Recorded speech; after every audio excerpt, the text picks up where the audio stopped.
देखिए, ये इस बात का सबूत है कि लोगों में गुस्सा है, नाराजगी है। लगभग 40 लाख लोग दिल्ली की झुग्गियों में रहते हैं और उनको उजाड़ा जा रहा है भारतीय जनता पार्टी के द्वारा।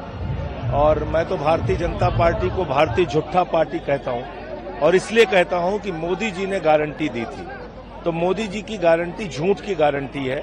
उन्होंने चुनाव के पहले कहा था जहां झुग्गी वहां मकान। रात में इनके घरों में रुके थे, इनका नमक खाया था, अब नमक हरामी कर रहे हैं ये लोग। तो मुझे लगता है कि ये बहुत दुख की बात है कि हमारे यूपी, बिहार, पूर्वांचल के लोगों को ये लोग रोहिंग्या कहते हैं, बांग्लादेशी कहते हैं, ये अपमानित करते हैं रोज। बड़ी मुश्किल से 40-50 साल से जिन जगहों पे लोग रह रहे हैं, जिन्होंने अपने मकान बड़े मुश्किल से बनाए, मजदूरी करके, मेहनत करके, तो उनके घरों पे बुलडोजर चला रहे हैं। इसलिए आज ये बड़ी तादाद में लोग इकट्ठा हुए और केजरीवाल साहब ने लोगों से अपील किया है कि जरूरत पड़ी तो सबको सड़कों पे आना पड़ेगा।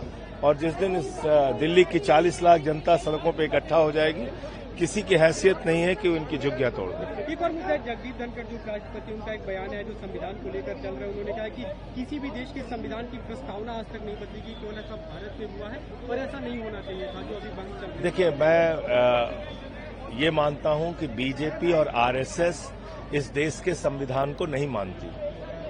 वो मनुवाद को लागू करना चाहती है, वो मनुस्मृति का संविधान लागू करना चाहती है।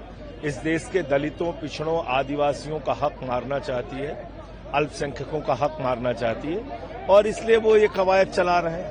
उनको धर्मनिरपेक्षता शब्द से आपत्ति है, उनको समाजवाद शब्द से आपत्ति है। आप बताइए, धर्मनिरपेक्षता क्या है?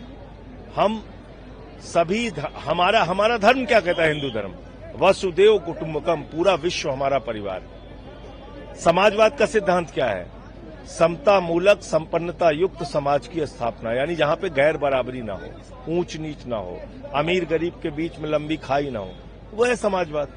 तो बीजेपी तो इसका विरोध करेगी ही करेगी। तो ये बीजेपी और आरएसएस की मिली भगत है।